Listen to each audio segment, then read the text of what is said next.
Pues Dios les bendiga, hermanos. Ya después de algunos minutos de estar batallando con esto, pues ya, gracias a Dios ya estamos acá. Hoy nos toca una sesión de introducción al libro de Josué. Realmente interesante el libro.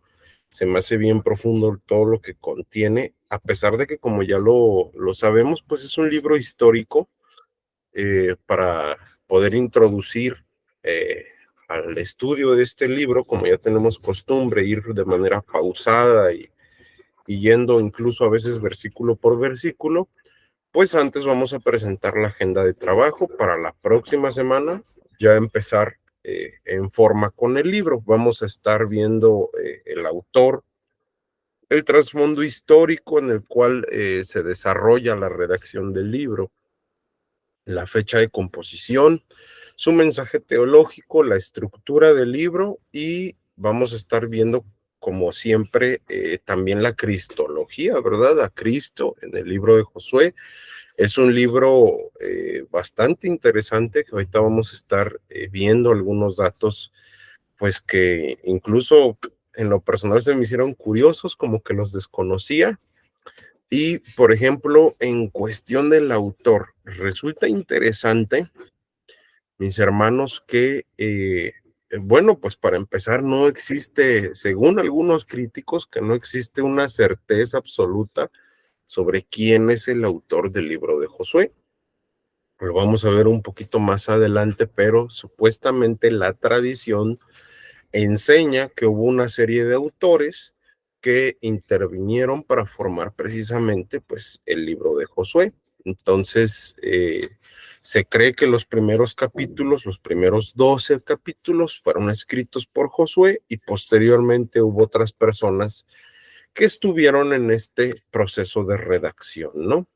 Si nosotros nos damos cuenta, hay tres puntos que, bueno, que tenemos aquí en la agenda. Primero vamos a hablar sobre las evidencias a favor de Josué como el autor del libro, ¿no?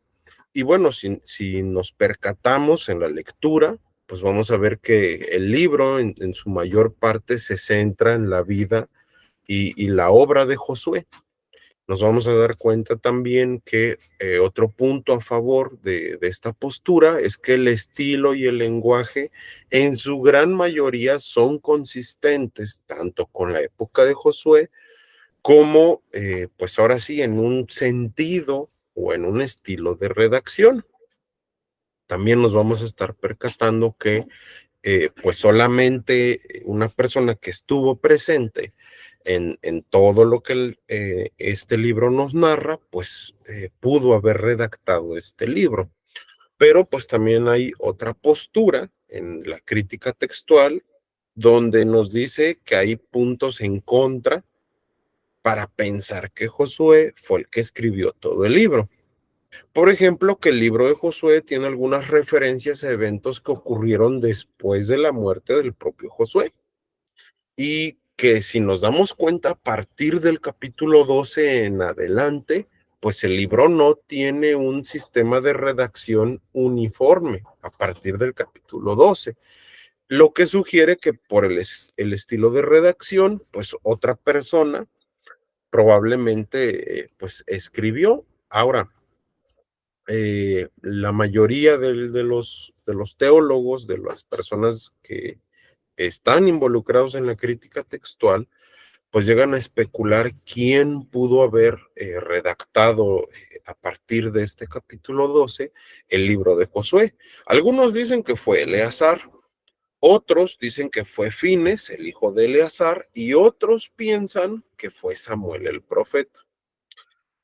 Vamos a estar observando también un poquito sobre estos aspectos relevantes en el trasfondo histórico, porque si bien sabemos que el libro es una continuación de Deuteronomio, precisamente en el momento que Moisés muere, se empieza a hacer ya la redacción de este libro.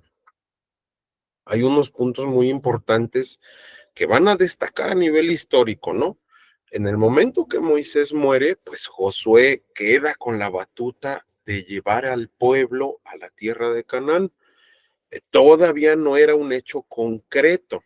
Recordemos que el pueblo en el inicio, en el capítulo 1 de Josué y a finales de Deuteronomio, pues está en el punto en el que Moisés muere en un monte donde se puede observar la tierra, pero todavía no entraban.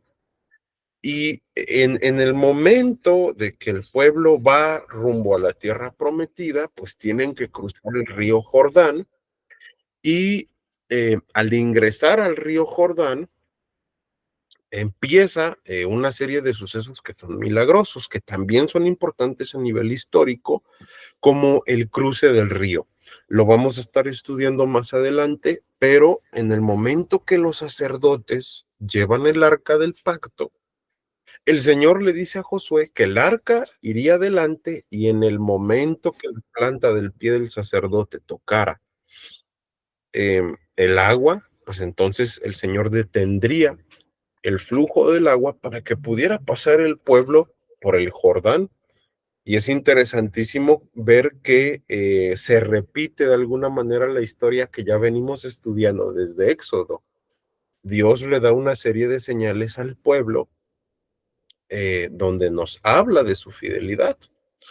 La conquista de Jericó también es uno de los sucesos históricos interesantísimos de este libro. Ya más adelante estudiaremos qué altura tenían los muros, qué espesor y de qué material estaban hechos. Pero hermanos, esos muros no eran cosas sencillas de derribar. Y la forma en la que son derribados, milagrosamente por Dios, claro, pues nos va a dejar mucho en qué pensar a nivel histórico. Vamos a estar tratando de encontrar por ahí vestigios arqueológicos que den fe y legalidad de lo que estamos diciendo, porque al ser un libro histórico vamos a tener que trabajar mucho de la mano de arqueología, ¿no? Para poder verificar junto con geografía, pues todo lo que estamos diciendo. Un punto también importante tiene que ver con la repartición de la tierra. En el momento que ya se empieza el proceso de conquista, recordemos que la conquista no fue inmediata. De hecho, el propio libro de Josué nos dice que de manera paulatina, pues el Señor iría ayudando al pueblo a hacer la conquista para que las bestias de la zona pues no destruyeran al pueblo. Eso es algo que incluso en el Pentateuco ya lo encontrábamos, ¿no? Entonces, otro punto importante a nivel histórico es eso, ¿no? Eh, y bueno, también hay algunos puntos incluso culturales a considerar, como que el pueblo llegaba a una zona donde eran politeístas. Y ojo, porque aquí se va a repetir teología del matrimonio y nos vamos a estar dando cuenta que en un punto los israelitas tenían prohibido realizar las prácticas de las personas que habitaban en la zona donde ellos iban a conquistar, pero dentro de eso la teología del matrimonio se hace presente porque ellos no se podían casar con las personas de esa zona. Vamos a volver a reestudiarlo, es un tema bien fascinante y vamos a estar viendo también en esta sesión a gran detalle las fechas, las probables fechas de composición, pues, de este libro, ya que resulta interesante ver que los estudiosos no se ponen de acuerdo en cuándo fue formulado. Algunos dicen que fue aproximadamente en el siglo XIII antes de Cristo, ¿verdad? Quienes apoyan esta postura dicen que pues Josué mismo escribió el libro o una parte muy importante de la redacción fue realizada por Josué. Hay otra postura que dice que a mediados del siglo X antes de Cristo, pues fue redactado este libro. Bueno, esta teoría se basa en la idea de que el libro fue escrito aproximadamente en el reinado de Salomón o un poco después. Hay algunos argumentos a favor de esta teoría porque si nos damos cuenta, pues el libro refleja una organización social y religiosa más desarrollada que la que estaba en la época de Josué. Ojo, porque eso es un dato interesante. Otro argumento a favor es que el libro pues tiene referencias a eventos que ocurrieron después de la muerte de Josué. Pero hay una tercera postura que ya se conoce como la fecha tardía, que es por allá del siglo 9 antes de Cristo, donde se dice que quienes apoyan esta teoría pues dicen que el libro fue compilado más o menos en el reinado, en la época del reinado de Ezequías, ¿no? Entonces esto es interesantísimo porque se me olvidaba mencionar una cuarta postura donde se dice pues que el libro llevó desde el siglo XIII hasta por allá del siglo IX. Probablemente pudiéramos apegarnos a esa postura, ya que pues como nos vamos a estar dando cuenta, si hay una serie de datos que no se pudieron redactar pues, durante la época de la vida de Josué, ¿no? Ahora, vamos a estar viendo, y eso es interesantísimo, el mensaje teológico del libro. ¿Qué es lo que nos dice Josué? Bueno, Josué destaca mucho puntos de la naturaleza de Dios mismo, ¿no? Va a hablar mucho de la fidelidad de Dios. Para eso vamos a empezar a dar lectura a algunos versículos. Vamos a empezar con Josué 1:5. No sé si alguien me quiera apoyar con la lectura, por favor. Josué 1:5.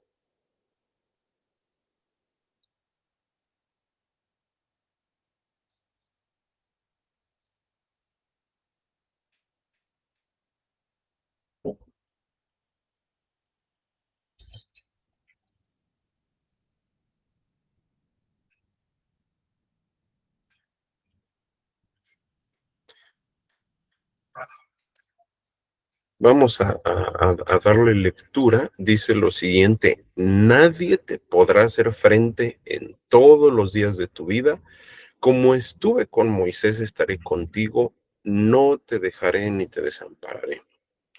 Más adelante nos vamos a estar percatando en Josué 21:45. Vamos a ir un poquito rápido con las lecturas, que se repite esta misma idea. Por ahí escucho la manita levantada. Ajá, tengo Josué 21:45. No Ah, faltó, ajá, no faltó palabra de todas las buenas promesas que Jehová había hecho a la casa de Israel. Todo se cumplió. amén. También en Josué, gracias hermano Rafael, Josué 24:17. Dice, porque Jehová nuestro Dios es el que nos sacó a nosotros y a nuestros padres de la tierra de Egipto, de la casa de servidumbre, el que ha hecho estas grandes señales y nos ha guardado por todo el camino por donde hemos andado y en todos los pueblos por entre los cuales pasamos. Esto es, de verdad es interesantísimo.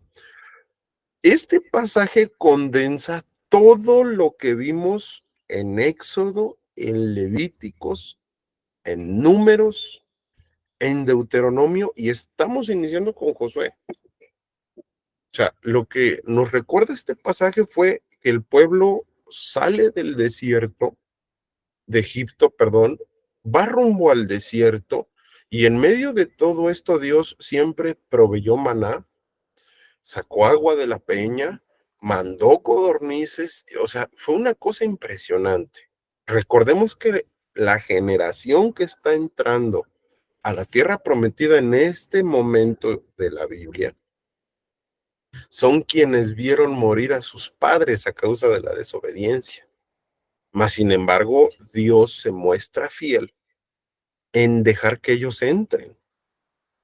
Y esto va muy hilado con el siguiente punto, porque Josué nos habla mucho de la santidad y la justicia de Dios.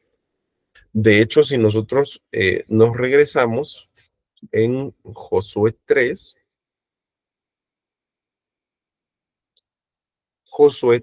versículo 5, dice lo siguiente. Y Josué dijo al pueblo, santificaos porque Jehová hará mañana maravillas entre vosotros. El capítulo 5, versículo 15, es más exquisito en este punto. Y el príncipe del ejército, ahorita vamos a interpretar ese pasaje, y el príncipe del ejército de Jehová respondió a Josué: quita el calzado de tus pies, porque el lugar donde estás es santo. Ojo, porque esto nos recuerda a Moisés y la zarza ardiente. Pero si usted recuerda lo que decíamos en ese pasaje, decíamos que no es que el lugar fuera santo en sí mismo, sino que el lugar se veía purificado por la presencia de quien estaba en ese momento ahí. Y así como Moisés recibe esa orden porque estaba delante de una manifestación de Dios y Dios mismo le habló, este príncipe del ejército, o diría el original hebreo, este jefe del ejército, es quien se estaba presentando delante de él dando una indicación muy clara. Y resulta curioso, me voy a adelantar mucho, pero este personaje, este príncipe o jefe del ejército, recibe adoración de parte de Josué, y ojo, porque no es impedido, al contrario, recibe esa adoración. Entonces, Josué nos enseña esta reverencia a la santidad de Dios.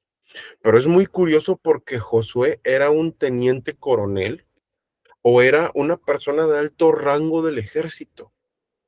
Y cuando ve a este individuo, pues hace una pregunta muy obvia, pero al mismo tiempo nos habla mucho, ¿verdad? Del corazón de Josué, y le dice: ¿estás a favor o en contra de nosotros?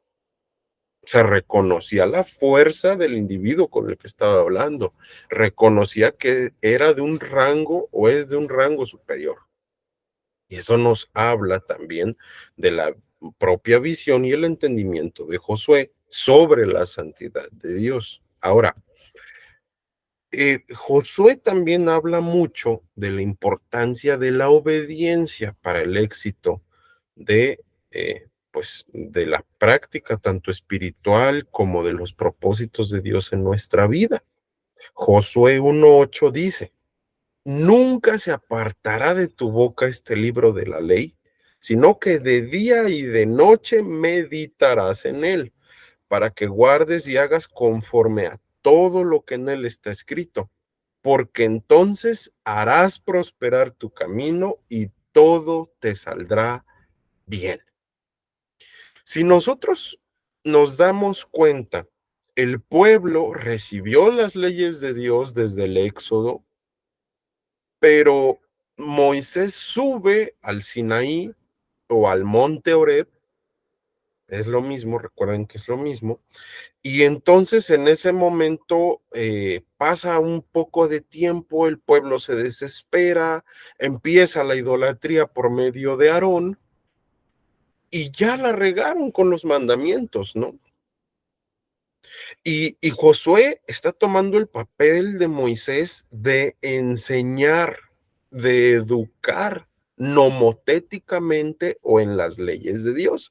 Y es interesantísimo porque este pasaje maravilloso de la Escritura literalmente nos habla de la constancia de a cada momento del día, de manera seguida, de manera profunda, meditar, escudriñar la escritura.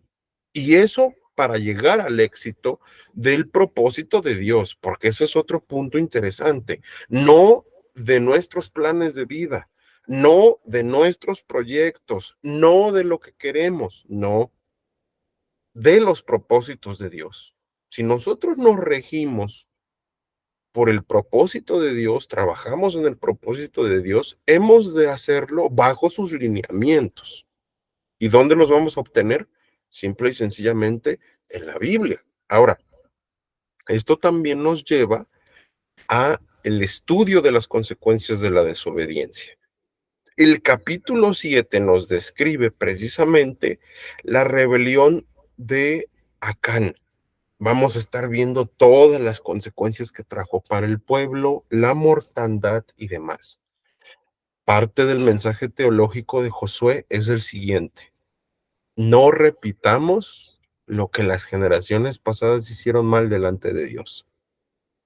Porque recordemos que igual en el Éxodo ya estudiamos que el pueblo en un momento dado guardó anatema en el campamento.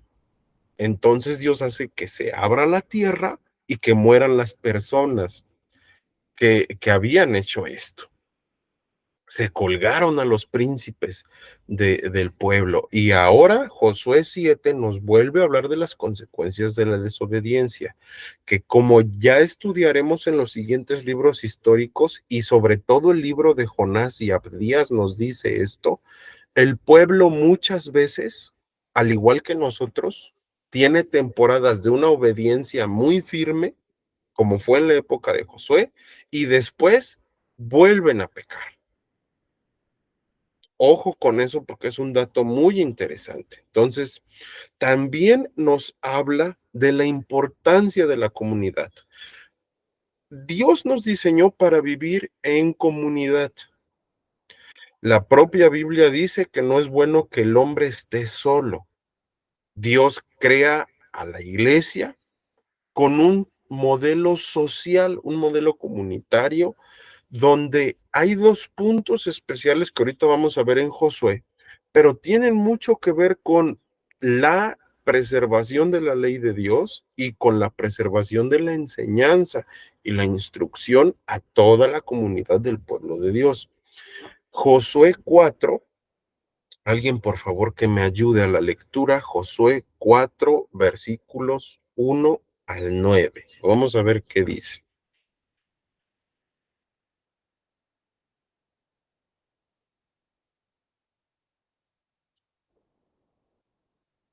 Por ahí escucho la manita levantada. Ok, 4, 1 al 9. Se me, se me pegó la cosa. Ah, ya.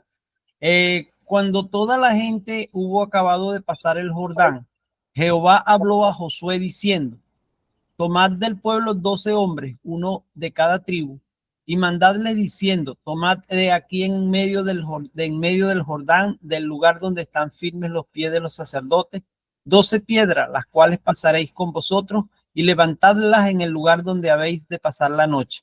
Entonces Josué llamó a los 12 hombres a los cuales él había designado de entre los hijos de Israel, uno de cada tribu.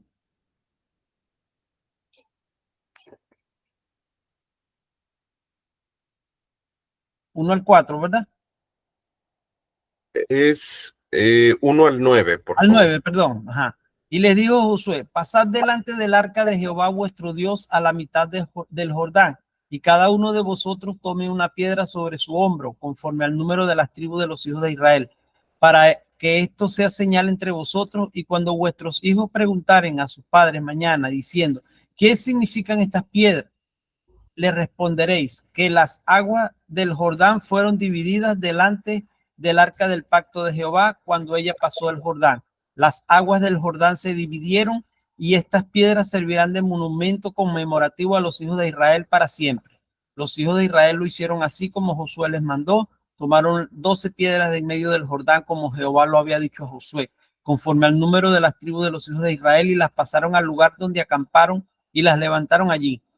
Y Josué también levantó 12 piedras de en medio del Jordán, en el lugar donde estuvieron los pies de los sacerdotes que llevaban el arca del pacto, y han estado allí hasta hoy. Amén. Gracias, hermano Rafael, es interesante. Hay una indicación muy clara de la educación en la fe a los hijos, y ya lo vamos a ver cuando lleguemos a Proverbios. Pero hermanos, la Biblia nos dice una y otra y otra y otra vez que es importante que el jefe de familia, no la mujer, el jefe de familia sea quien instruya a toda su casa en la ley de Dios.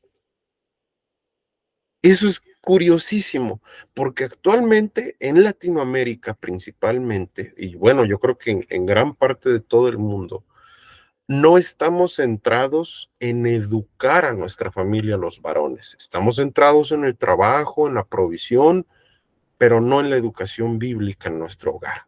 Entonces, es importante el sentido de comunidad porque a nivel institución, la familia es la primera institución. A nivel social, la familia es la primera institución. Y si la familia es afectada la sociedad en general. Si nosotros formamos hombres de Dios, mujeres de Dios desde niños, pues lo que vamos a tener es una sociedad con un estándar en valores éticos que vienen de la palabra. Pero si no hacemos esto, si no replicamos lo que Josué nos dice sobre este sentido de pertenencia a la comunidad por medio número uno de la enseñanza y la formación de los niños, ¿qué vamos a dar a la sociedad? Padres que están aquí, ¿qué le están dando ustedes a la sociedad por medio de sus hijos? ¿Hombres de bien? ¿Mujeres de bien? ¿Hombres y mujeres que aman a Dios o personas que son un peligro para la sociedad? Ahora, Josué, eh, capítulo 8, del 30 al 35, dice lo siguiente. Entonces Josué edificó un altar a Jehová Dios de Israel en el monte Ebal, como Moisés, siervo de Jehová, lo había mandado a los hijos de Israel, como está escrito en el libro de la ley de Moisés. Un altar de piedras enteras sobre las cuales nadie alzó hierro, y ofrecieron sobre él holocaustos a Jehová y sacrificaron ofrendas de paz. También escribió allí sobre las piedras una copia de la ley de Moisés, la cual escribió delante de los hijos de Israel.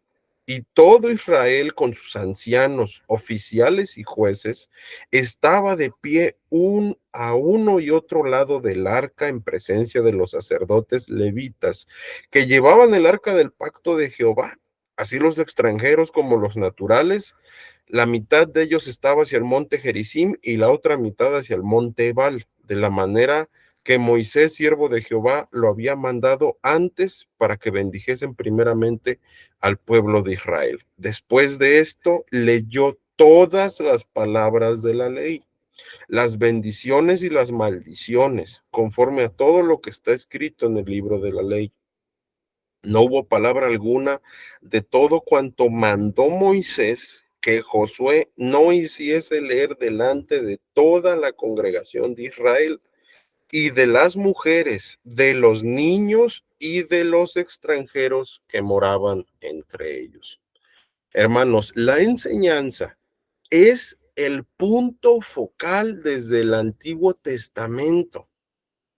En el Nuevo Testamento, Pablo ya le va a decir a Tito, ya le va a decir a Timoteo, que tienen que ordenar personas idóneas para la enseñanza.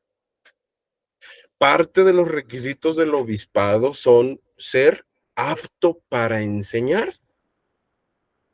Si nosotros descuidamos la educación teológica con las personas adultas, con los niños, hermanos, pues estamos en un riesgo tremendo, porque la ideología de género, porque el contenido de las redes sociales, porque lo que escuchamos en las noticias, en la radio, en la televisión, en la música, más del 90% del contenido no es algo que glorifique a Dios. Es algo que causa falta de paz en el hombre, es algo que ocasiona que la fe se mueva en las personas inconstantes. Y mis hermanos, eso es lo que ha ocasionado que la iglesia esté flaqueando y en pecado esta última etapa, que es la más difícil antes de que Cristo venga. Es una etapa en la que la iglesia no conoce a quien dice adorar. Y por ello es importante tomar este sentido de pertenencia de la comunidad y saber que lo que usted hace con su familia, lo que usted enseña y permite que entre en su casa, eso va a afectar a su familia totalmente, para bien o para mal. también vamos a estar viendo la estructura del libro, mis hermanos. Una estructura bien interesante porque lo he dividido en 4 secciones principales. La primera tiene que ver, lógicamente, con la conquista de la tierra prometida, por allá del capítulo 1 al capítulo 12, ¿no? Perdón, con la preparación para la conquista, perdón. Del capítulo 1 al 5 vemos que en el capítulo 1 Josué es llamado, es comisionado. En el capítulo 2 se hace un reconocimiento de Jericó. En el capítulo 3 se cruza el Jordán. En el capítulo 4 hay una renovación del pacto en Gilgal, y en el 5 se circuncida todo el pueblo porque no había gente circuncidada. Ahora, recordemos que todo esto es un sinónimo, un símil de santificación. Ya hemos hablado que este proceso de la circuncisión tiene que ver, según la Biblia, si usted recuerda los escritos proféticos, los escritos del Nuevo Testamento con el apóstol Pablo, tiene que ver con la idea de purificación. Entonces, el pueblo se estaba preparando para purificarse, para poder tomar la tierra prometida. ¿Sí? Y bueno, al final de esta primera sección, el ángel del Señor se le aparece a Josué, por allá del capítulo 5, versículos 13 al 15. La segunda sección, que ahora sí ya habla de la conquista de la tierra prometida, de los capítulos 6 al 12. El 6, capítulo 6, habla de la caída de Jericó. En el capítulo 7 vemos la rebelión de Acán y el pecado de Jai. En el capítulo 8 vemos la victoria sobre Jai. También vemos la conquista del sur de Canaán. Y en el capítulo 9 vemos la conquista del norte de Canaán. Y el capítulo 12 ya es un resumen de todas las conquistas. La tercera sección, que es el reparto de la tierra, pues se dan instrucciones de reparto. En el capítulo 13 se empieza a repartir el territorio al este del Jordán, en el mismo capítulo 13. En el capítulo 14 se reparte el territorio de Judá. En el capítulo 16, para las tribus de José. En el capítulo 18, para las demás tribus. En el capítulo 20 se habla de ciudades de refugio y ciudades levíticas, y en el capítulo 21 se asigna tierra a Caleb y a Josué. Ya en la última sección, que tiene que ver con el discurso de despedida de Josué, hay una renovación del pacto en Siquem. Josué se despide del pueblo, y bueno, ya vemos que en el capítulo 24 son las últimas palabras y la muerte de Josué. Y quiero culminar esta sesión hablándoles de Cristo en el libro de Josué. Sabemos que la cristología es la doctrina que estudia propiamente la revelación de Cristo en todos los libros de la Biblia. Si usted estudia, vamos a estar leyendo este pasaje porque se me hace muy interesante. Josué 5, vamos rápido para allá. Josué 5, 13 al 15, ¿alguien lo gusta leerlo? Josué 5, 13 al 15.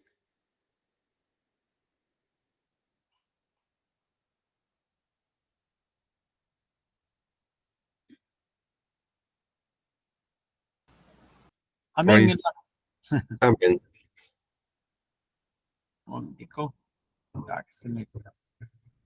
Ok, listo. Josué 5, 13 al 15. Estando Josué cerca de Jericó, alzó sus ojos y vio un varón que estaba delante de él, el cual tenía una espada desenvainada en su mano. Y Josué, yendo hacia él, le dijo: ¿eres de los nuestros o de nuestros enemigos? Él respondió: no, mas como príncipe del ejército de Jehová he venido ahora. Entonces Josué, postrándose sobre su rostro en tierra, le adoró y le dijo: ¿qué dice mi señor a su siervo? Y el príncipe del ejército de Jehová respondió a Josué: quita el calzado de tus pies, porque el lugar donde estás es santo. Y Josué así lo hizo. Amén. A mí me encanta ese pasaje. Vea, cuando se habla de el príncipe del ejército, el hebreo habla de la palabra zar. Aquí se la pongo junto del número de la concordancia Strong, 8269.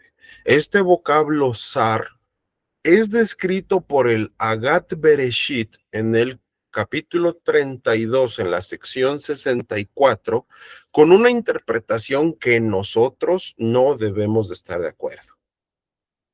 Para eso necesito explicarles qué es el Agat Bereshit. El Agat Bereshit es una colección de midrashim o narraciones e interpretaciones rabínicas que se centran precisamente en el libro de Génesis, ¿sí? Se trata pues de una compilación de tradiciones orales e interpretaciones que se transmitieron de generación en generación, pues antes de ser compilados, ¿no? Agat Bereshit dice en su interpretación, que esto es bien interesante, que según el principio de la raíz etimológica, se dice que el personaje que descendió a ver a Josué, pues es el ángel Miguel. Ahora, ¿cómo debatimos este punto? ¿Cómo decimos no?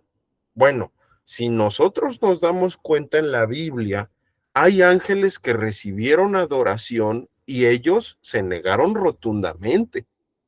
¿Dónde dice eso?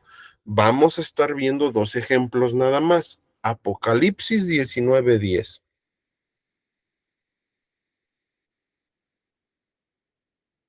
Apocalipsis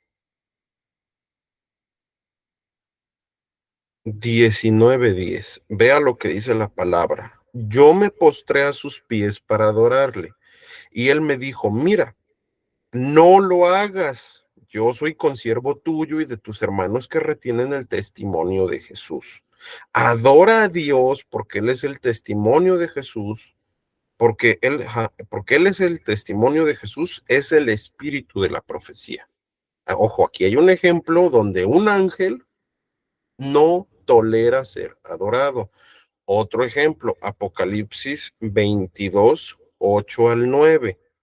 Dice la palabra, yo Juan soy el que oyó y vio estas cosas, y después que las hube oído y visto, me postré para adorar a los pies del ángel que me mostraba estas cosas.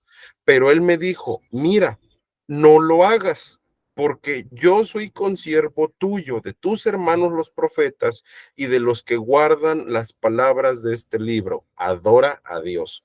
Hermanos, cuando nosotros estudiamos esta palabra en el original, zar literalmente dice jefe del ejército de Jehová.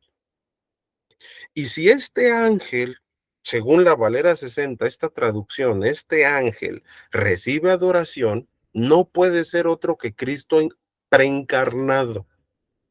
Esto es interesantísimo porque entonces podemos decir con toda seguridad teológica que Cristo es nuestro, ¿cómo lo diríamos en un lenguaje militar?